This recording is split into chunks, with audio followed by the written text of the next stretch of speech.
ప్రేమ కోసం దారుణాలకు ఒడిగడుతున్నారు పోకిరీలు. ప్రేమ పేరుతో వేధిస్తూ భయభ్రాంతులకు గురిచేస్తున్నారు.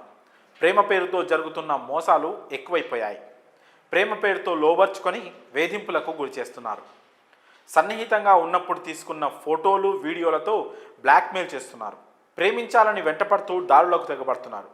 ప్రేమించడం లేదన్న అక్కసుతో చంపేందుకు కూడా వెనకాడడం లేదు. ప్రేమను అంగీకరించడం లేదని హత్యలకు కూడా పాల్పడుతున్నారు. ఇటీవల ఇలాంటి ఘటనలు ఎక్కువగా చోటు చేసుకుంటున్నాయి. కొద్ది రోజుల క్రితం తమిళనాడులో ఓ యువకుడు టీచర్ను ప్రేమ పేరుతో వేధించి చివరకు హత్య చేసిన విషయం తెలిసిందే. స్కూల్లోనే కత్తితో దారుణంగా పొడిచి ప్రాణాలు తీశాడు. ఈ ఘటన స్థానికంగా సంచలనం రేపింది. ఇది మరవక ముందే మరో ఘటన చోటు చేసుకుంది. ప్రేమ కారణంగా మరో టీచర్ బలైపోయింది. ఎంతో భవిష్యత్తున్న యువ టీచర్ను పొట్టన పెట్టుకున్నాడు ఓ యువకుడు.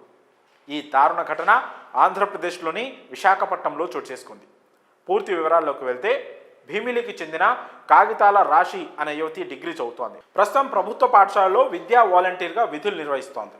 ఈ క్రమంలో అదే గ్రామంలో నివసిస్తున్న పిల్లి రాజు అనే యువకుడు ప్రేమ పేరుతో రాశిని వేధించాడు. కొంతకాలం నుంచి ఆమె వెంటపడుతూ ఇబ్బందులకు గురి చేస్తున్నాడు. ప్రేమిస్తున్నానని, తన ప్రేమను అంగీకరించాలని వేధించసాగాడు. స్కూల్కు వెళ్ళేటప్పుడు తిరిగి వచ్చేటప్పుడు ఆమెను ఫాలో చేస్తూ వేధించాడు.